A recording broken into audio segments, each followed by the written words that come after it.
Good evening. We are just about ready to start our electronic town hall.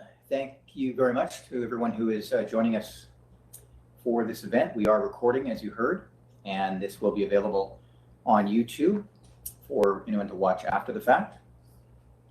And I think with that, we'll get started right here at 7 o'clock. We might as well start on time. Welcome to the electronic town hall for Culleton Parkland Acquisition Loan Authorization Bylaw Sickle Point, bylaw number 2915, 2020. My name is Eric Thompson, RDOS Communications Coordinator. I'm with the Regional District of Okanagan-Similkameen. We also know it as the RDOS, and you'll hear that term throughout the meeting. We have three panelists taking part in this electronic town hall. We have Bill Newell, the RDOS Chief Administrative Officer, Christy Malden, RDOS Manager of Legislative Services, and Jim Zaffino, RDOS Manager of Finance.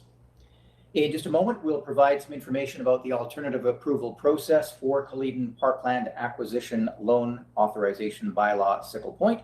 We'll also explain how you can participate in this electronic town hall, and then we'll hear some opening comments from our presenters, followed by our question and answer period. But first, I'd like to start with a little bit of information about how we informed the community about this alternative approval process. And we'll start with an interactive map, and we'll bring that map up to show you. Now, this map is available for anyone in the area to find out if you are in the service area. You simply would click on either add your address, or you can click on within that map, and it will show you if you are part of the service area. So that map has been available through RDOS Regional Connections, which is www.rdosregionalconnections.ca. And that link is available there and will be for some time.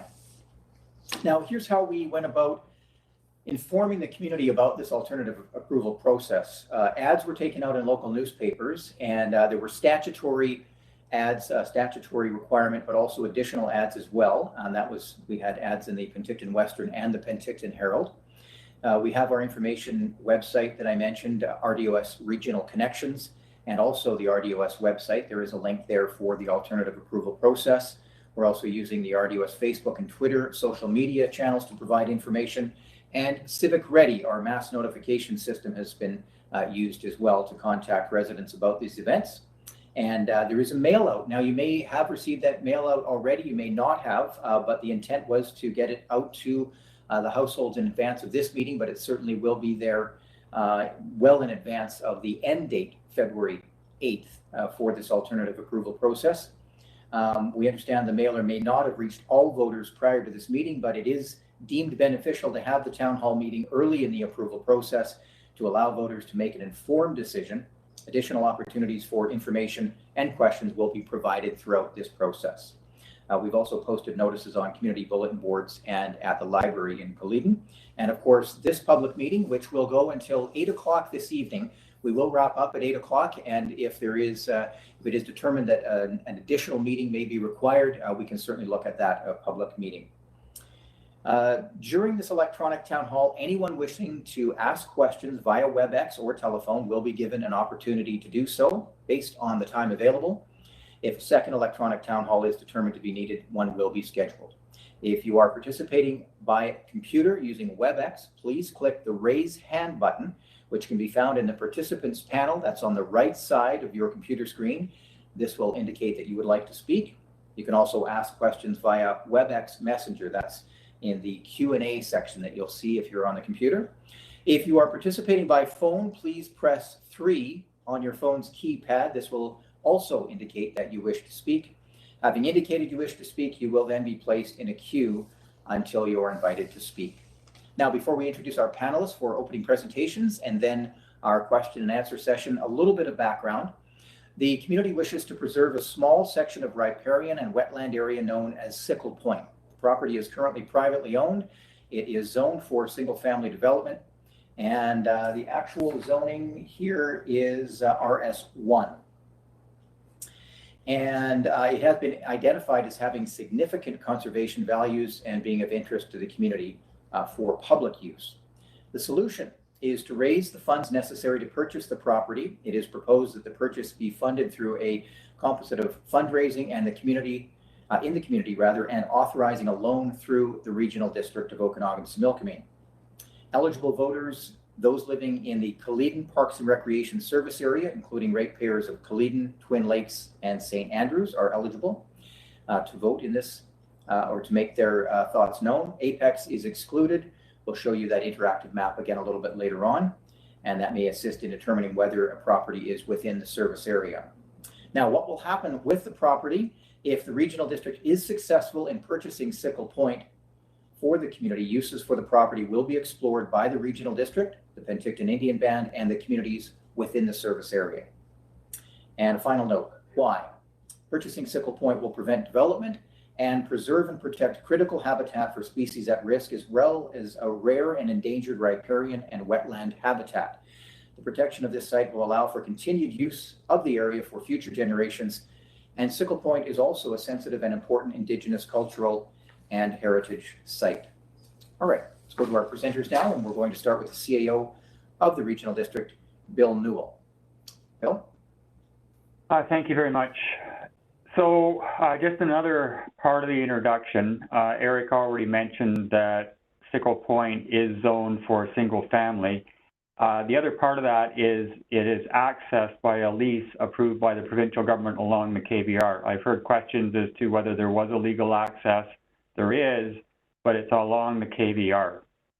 Sickle Point's 4.8 acres, located right on the waterfront in Kaleden in electoral area I, and it is currently owned by Reum Holdings and has been the subject of subdivision plans in various configurations over the past several years.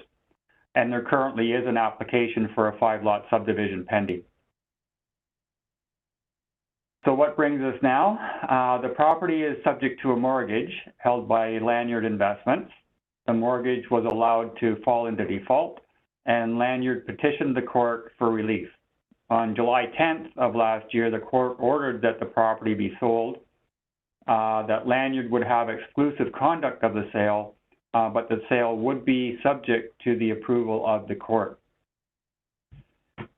So we all know, I mean, Sickle Point is a prominent landmark on the shore of Skaha Lake in Kaleden, and the Kaleden Parks and Recreation Commission and the Kaleden Community Association are strong advocates for the acquisition of the property, and they commenced a fundraising campaign once they were aware of the opportunity to purchase it, and understanding that the fundraising program might not meet the time requirements of the court-ordered sale. They requested the participation of the Regional District to borrow the funds necessary to make an offer. We have regulatory guidelines that we follow when we have to borrow, and our Manager of Legislative Services is going to explain that to you in just a few minutes. So how do we establish a price? Sickle Point was initially listed for sale at just over $3.1 million. It was later reduced to $2.95 million, and it's currently listed by the seller at $2.7 million. So that's one factor. There have been many appraisals. Every interested party, I think, has had an appraisal on Sickle Point over the past year. We had one done in October of 2020, and the value was arrived at was $2.48 million. Typically, local governments, when they're purchasing property, they rely on the fair market value, which is determined by appraisals. So an initial offer, we also took this into account. There was an initial offer recommended to the court by Lanyard of $2.1 million, and that offer was rejected as being too low. So on that basis, the Regional District submitted a conditional offer at $2.5 million, the condition being the approval of the ratepayers within the Kaleden Parks and Recreation Service area, which is the process we're undergoing now. That offer has been accepted with a demand clause in favor of the seller at 7 days. So if they get a better offer without conditions, they can then give us notice and proceed with that other offer to court. So why did we seek approval to borrow up to $3.5 million? At the time the bylaw was presented to our board of directors, the asking price was over $3 million. It seemed that there was a great deal of interest from potential buyers, and because of the court process, we wanted to maintain flexibility.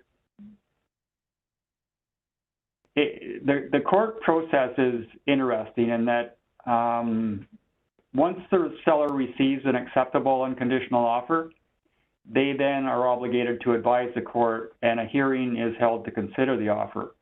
At that time, the master, unlikely that it would be a judge, but a master would hear it, and they would open the process for additional offers. And we believe it was beneficial to maintain that flexibility to adjust if we were serious about being an active purchaser. So we submitted the bylaw to our board of directors asking for permission to borrow up to $3.5 million. And our manager of financial services is going to come on in a few minutes and explain how we borrow money and the flexibility that we have to adjust that amount depending on the purchase price and the success of the fundraising program. We don't have to borrow up to the limit of the bylaw. We'll borrow the least amount possible, thereby reducing the impact on annual taxes. So regional districts are a unique form of local government where our legislation requires us to seek approval of citizens within a certain geographic area in order to get permission to tax them prior to establishing a service. The legislation also requires that same process prior to borrowing. And there are a number of different mechanisms available for that. And Mr. Moderator, I'm going to turn it back to you, and our Manager of Legislative Services will then carry on with the bylaw process. Thank you very much, Bill Newell, CAO with the Regional District, and Christy Malden is the Manager of Legislative Services. And as Mr. Newell mentioned, she will now talk to us a bit more about the process, and she has a slideshow presentation. Christy Malden, go ahead, please. Thanks very much. I appreciate the opportunity to walk through this process tonight. What is an alternative approval process? So as the CAO had mentioned, approval of the electors is required for many of the regional district actions, including but not limited to bylaws, which allow for borrowing of money. So we undertake AAP process for various reasons, borrowing being one of them. So where approval of the electors is required, it can be obtained by the local government either directly through an assent vote, which most people know as a referendum, or by first holding an alternative approval process to sort of gauge the interest of the citizens as to whether they want to proceed to referendum or not. So the process is conducted in accordance with the Local Government Act and Community Charter. There's various provisions within each of those statutes which we are required to comply with, and we do. The main one, I guess the first one, is a public notice that must be posted in the newspaper, again mentioning the statutory advertising that Eric had talked about a little earlier. So that public notice must describe the proposed bylaw.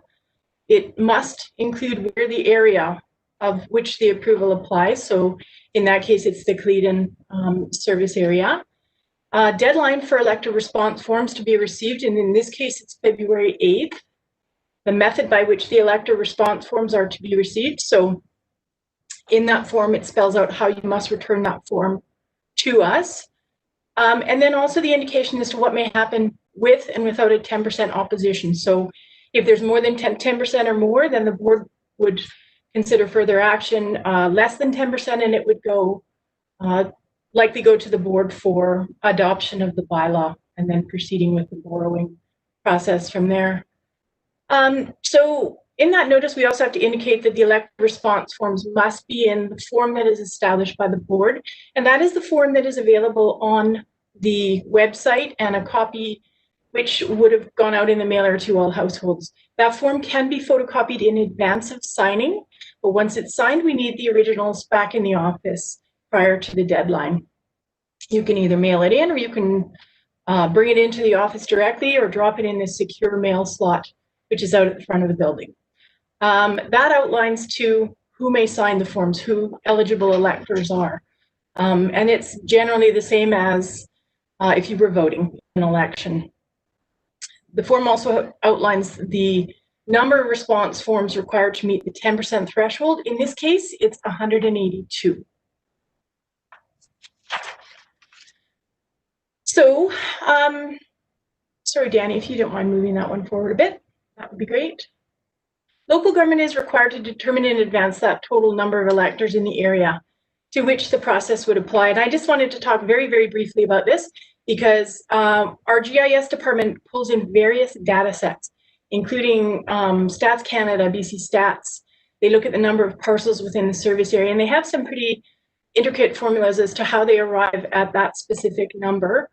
And it's very consistent with other regional districts in our province. So I think most of them are using the same formula to arrive at the eligible number of electors, because of course that's everybody over 18, not under 18. So after the February 8th, after the alternative approval process deadline has passed, local government will determine, certify whether the valid elector response forms submitted meet or exceed the 10% threshold. So this determination is final and conclusive, and again, it's going to form the next options, or the next steps that get taken from there. So at the conclusion of the process, I think you missed one there. At the conclusion of the process, the local government advises as to whether the 10% or more submitted actually was achieved or not. This is going to be communicated to the public shortly after February 8th. So first step will be to advise our board of what that number is shortly following the February 8th closure. And then that number and information will be communicated out to the public in the same forms of communication that we used to get the notice out initially. So we're talking about on RDOS social media, posting in the library, any number of ways that we can help to communicate that to the citizens in the area. So going forward, should the 10% or more of the electors in the service area submit a form registering their opposition, the local government may either proceed to assent vote, that's a referendum. There's an 80-day period with which we have to perform that within, or the board may choose to put the matter on hold and consider alternatives to, going forward, to proposed action going forward. So with that, I just wanted to make note here again, Eric mentioned it earlier, about the advertising. So we put 2 ads, statutory ads in Western. We put 2 ads in the Herald Canada Post info mailer, which hopefully you all get very soon if you have not got it already. We do apologize. We put it in the mail mid last week, expecting that it would be there on time. Again, if anybody has any questions, feel free to phone us. We're here to help with answering those. Regional Connections, our public engagement platform, which you can get to from our main webpage by clicking on the main page that says alternative approval. We notified people through Civic Ready Mass notification system. So if you're signed up for that, you should have got notification that this process was underway, and we posted materials at the Collegian Library as well. So that's basically our process for an alternative approval process in a nutshell. So I can turn that back over to you. Thank you very much. All right, we'll keep going now, and I see we do have a question coming in. We'll get to our questions, and both through Messenger and also through we'll have our phone line as well open, and WebEx. But let's get to Jim Zavino. Jim Zavino is the manager of finance here at the RDOS, and he has a quick presentation for us as well. Mr. Zavino. Thank you. So I'd just like to talk about the fact sheet. There's 2 scenarios provided, one borrowing 3.5 million and one borrowing 2.5 million. I just wanted to state how the borrowing process is in effect and how and where we borrow it. Under the Local Government Act, we are required only to borrow money, or allowed to borrow money only through the Municipal Finance Authority. And that whatever rate that is available at the time that money is borrowed is the amount that we would have to pay. At the time that this report was done, the interest rate was 2.24, and I've been following it, and it's with the economy being what it is, it's going down slightly. So at the end of the day, what will happen is at the time the bylaw is passed, we would borrow, let's say, 3.5 million. That does not mean we will use 3.5 million.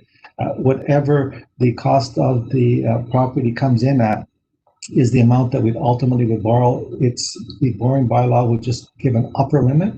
However, it could be a lot lower than that. If it turns out to be 2.5 million, then that's all we need to borrow. The rate is set for 10 years.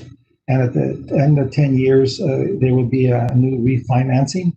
At the same time, there's also something called an actuarial adjustment, which would help alleviate any major increases in the taxes. However, at the end of the 10 years, whatever the rate is, we would be obliged to pay unless we have the funds to pay it out. So that's how the Municipal Finance Authority works. And again, I have to state that we cannot go out and aggressively go look at the best rate of banks. We are restricted to where we can borrow. And Eric, that's it. That's all I have to say. All right, thank you very much, Mr. Zaffino. And with that, we will now go to our Q&A section. And I would like to remind you that if you are participating by computer using WebEx, you can click the raise hand button, which can be found in the participants panel. That's on the right side of your computer screen. That will indicate that you wish to speak.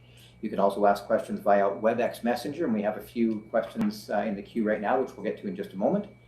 And if you are participating by phone, please press 3 on your phone's keypad. This will indicate that you wish to speak, and having indicated you wish to speak, you'll be placed in the queue and then invited to speak. And I'll just remind our panelists that you can, in the Q&A section there, you can see some of the questions that have been posed. And I'm going to mention the first one that I see. Are those who can object the same group of people as those who will be taxed? That's a fairly straightforward question. I think we'll pass that one on to Ms. Malden.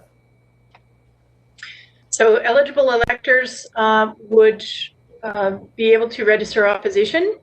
And would they be the taxpayers? I'm assuming if they're non-renters, if they're property owners, then yes, they would be. Thank you. And another question here. Thank you for allowing us to voice our concerns. The owner allowed the property to be foreclosed. The question is, were they privy to obstacles that denied them the ability to develop? And I'm going to pass that one on to Mr. Newell, and I don't know if we can comment on that.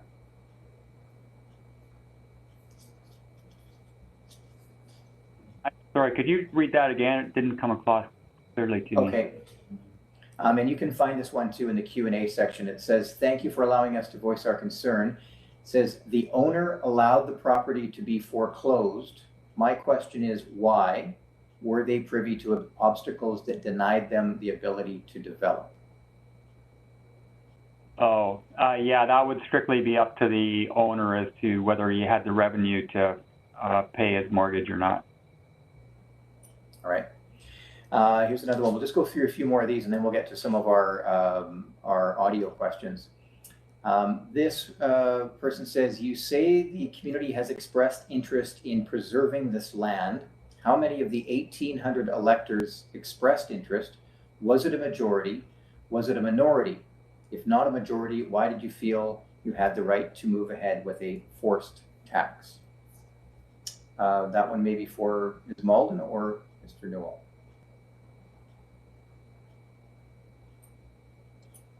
I think, I'm not sure I could add much to that. I think probably that would be a better question answered by the CAO. Okay, I can't quite pick up the questions on this thing here, so read that again, Eric. Okay. You say the community has expressed interest in preserving this land. How many of the 1,800 electors expressed interest? Was it a majority? Was it a minority? And if not a majority, why did you feel you had the right to move ahead with a forced tax? Okay, so first of all, not a forced tax. It's really up to the citizens within that geographic area of the Cleveland Parks and Recreation Service as to whether they want the regional district to purchase that property, and then they would be able to be taxed. So I think generally our interest was when we got the expression of interest from the Cleveland Community Association. We also had a recommendation from our Cleveland Parks and Recreation Commission requesting that the regional district assist them with the purchase of Sickle Point. There seemed to be a broad community of interest from the area in order to protect that. It's been a high-profile property that's been under scrutiny for many years, especially with the threat of development. So now that it is up for sale, now would be the time for the community to express whether they want to buy it or not.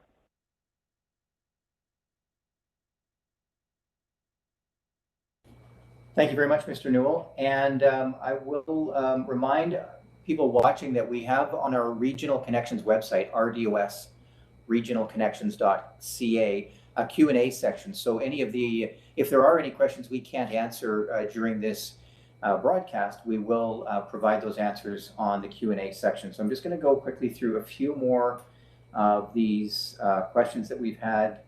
Just stand by for just a moment.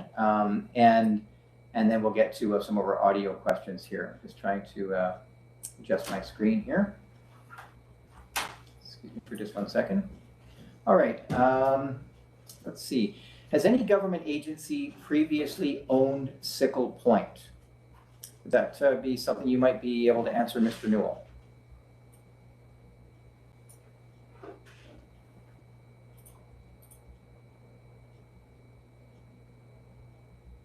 Yeah, the history we have in it is that it has been fee simple, privately owned. Okay. All right. Thank you very much. And I'm just going to ask our Information Services Manager, Danny. I'm trying to, Danny, make the Q&A section larger so it's easier to read. Is there a quick fix for that one? Drag that line. You can close your participant window. Okay. Yeah. There we go. Okay, thank you. Sorry, I wasn't able to see everything very clearly. We have quite a few questions coming in.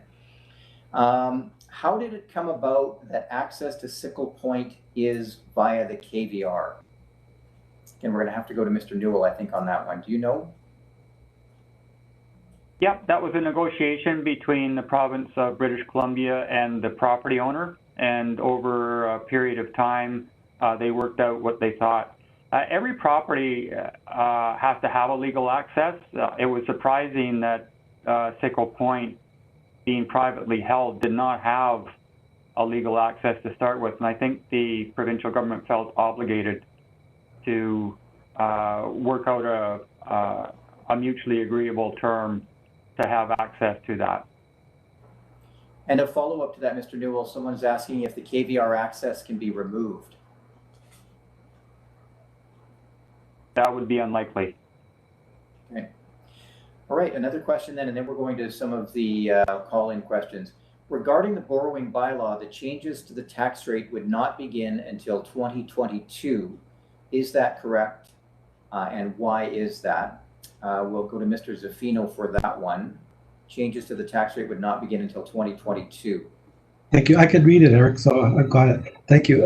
The biggest single reason is that the tax rate has to be established by law by the end of March of each year. And if we increase the taxes, including the debt borrowing, we would be doing that not knowing that this is going to go through. Also, we'll be negotiating with the MFA about the debt servicing start period, and that's the two reasons why it is 2022, not 2021. Okay, thank you. All right, we're going to go to a few questions now. And again, I'm going to refer to our Information Services Manager to make sure we get this right. I see a question here from a Bruce Shepard. Best way to bring that call in, Danny? I'll just unmute them. Okay, so we're going to talk to Bruce Shepard. We'll invite our anyone who is calling in to just remember, please just ask a question if you can, as opposed to providing a long-winded statement, because we don't have a lot of time and we'd like to get as many people in here as we can to answer questions. So if you could ask your question, please, Mr. Shepard, go ahead. Okay, it's not a question, it was a statement of support. So If you're restricting the questions, I guess I'm out. Okay, we'll leave it at that. Thank you very much. We do appreciate you calling in. Okay, and then we'll go to the next one. Just above there, Danny, there's another one. It says call-in user. We don't have a name associated with that. But you have been unmuted, so if you can hear me now, if you could go ahead, please. Again, it's listed as call-in user 4 here on our screen. Hi. I got a question. Can you hear me? Yes, I can. Go ahead, please. Okay. I realize that this is Sickle Point is located in Culleton, but you are looking to spread a net to get tax revenue from outside the Culleton area as far as St. Andrews and Twin Lakes. What is the rationale, and why did you stop? Why did you choose these communities, and why didn't you pick more? All right, thank you very much for your question. I think we'll go to our Manager of Legislative Services for that one. Did you want to go with that one, Ms. Malden?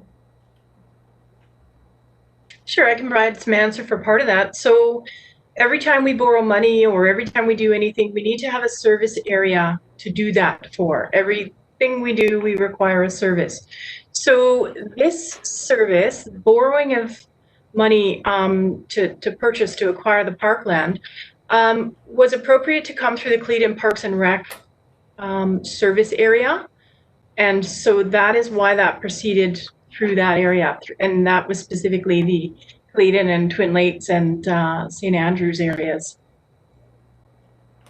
All right, thank you. We'll go to another question now. This is listed here as Brennan P. We're going to take you off mute. If you can ask your question, please, in just a moment. There you go. Go ahead, please. Hello there. Can you ask your question? Okay. We'll keep going then. Danny, let's go to our next question here. This is from Les and Diane. Hi, go ahead, please. Would you like to ask your question? Hi there. Can you hear us? Hello there. I'm looking for Les and Diane. You have a question for the electronic town hall? Nope. Oh, are you there? Okay, we're going to move on then. I'm going to go back to our Q&A. We had quite a few items in there, so I'm going to see if I can bring up a few more of those while we're waiting to get someone back on the line as well. Just stand by for one moment, please. Okay, go to this question from Deanna Thompson. If we are in agreement with this process to save Sickle Point, do we need to do anything? Do we need to do anything? Ms. Malden? So if an individual is not opposed to borrowing the money, then they would do nothing. They would not submit the form. Okay. All right. Let's see. Here's another question. If I own the property, built a house, I am now a resident, have a Canada Post address, but am in the process of obtaining BC residency with transferring driver's license, healthcare, etc., am I eligible to submit a form or vote if it ends up that way? Ms. Malden.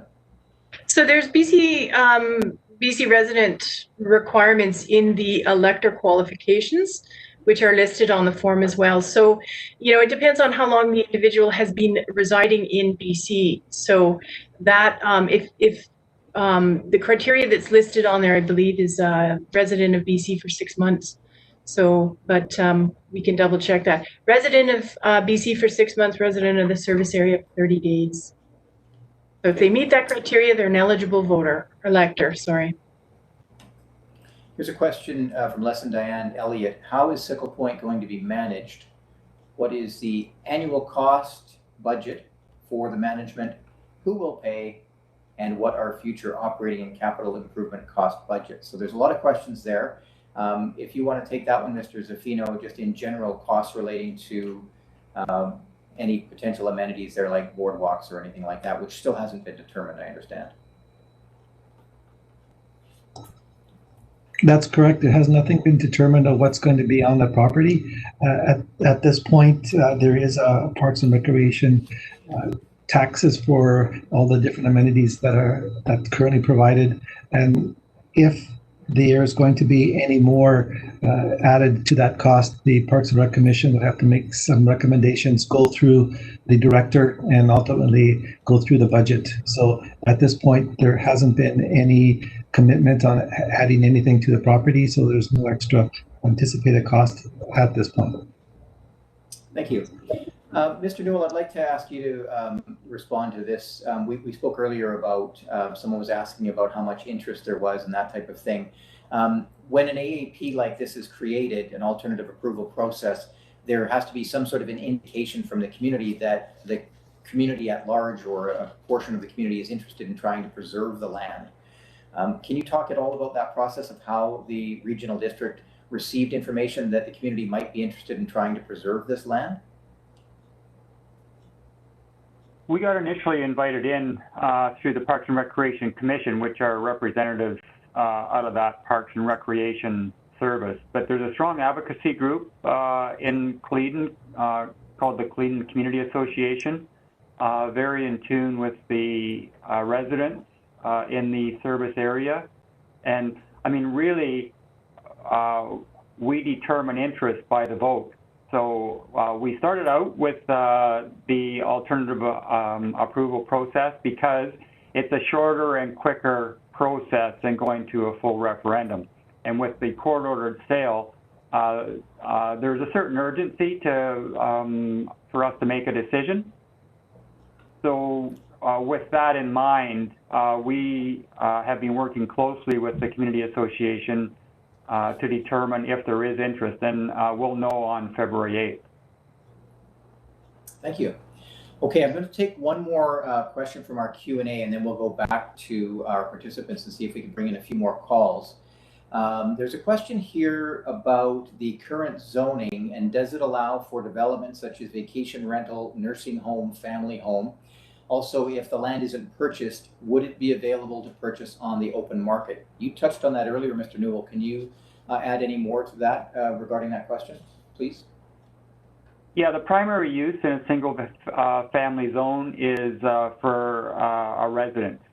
There are secondary uses that are available there, and there's other conditions in the zoning bylaw that somebody would have to meet in order to get approval for one of those secondary uses. But there are accessory dwellings are typically available for discussion, secondary suites, home occupations, bed and breakfast, and accessory buildings and structures, and that's about it. Now, if we were to purchase the property, I'm sure that the next step would be to bring it into a zone more appropriate, probably a park zoning, which then limits what can be placed on the property. Thank you. In just a moment, we'll go to Donna Richmond, who has a question, but I just want to remind people watching tonight, if you are participating by computer using WebEx, you can click the raise hand button. That can be found in the participants panel. That's on the right side of your screen. That will indicate you would like to speak. Of course, you can ask questions via the WebEx Messenger. If you're on the phone, please press 3 on your phone's keypad. And again, for more information on this project, you can go to www.rdosregionalconnections.ca. We have a Q&A section in there as well, but you'll find all the documents and the map as well associated with this particular alternative approval process. All right, with that, let's hear from Donna Richmond, who has a question for us, and we'll see if we can bring her in now. Donna, go ahead, please. Yes, I just have a concern. Like, we're in Cleedon overlooking Sickle Point, and since all this started, there's been a question. Originally, it started out that Sickle Point was going to be about conservation, but the more I'm hearing from people that are for the community group that's trying to purchase this, it seems to be that all of a sudden we have all these grandiose ideas of putting a parkland down there and having walkways through the march, having picnic tables and the whole bit. What's that got to do with conservation? I'm really concerned because we've lived here for 32 years. And I know one person for sure in Cleedon that's worried about conservation. But nearly every other person I spoke to that's for this is worried about development, and they don't want to look down on any kind of development in our community. And that really bothers me. I'm not anti-development. And if something's done well, and we're talking a lot of money to put a place down there, this is going to be a nice place down there. But this idea of not looking down on development really bothers me. True conservationists, I have no problem with. But the idea of a park, and it's never been detailed exactly what this parkland is going to entail. I don't like the idea of looking down there about this is going to be a park with all these people down there and having picnics and enjoying the beach side and everything else. We've already got parkland in Cleveland. We don't need to spend another $250 a year, $300-400 per household to support another park. And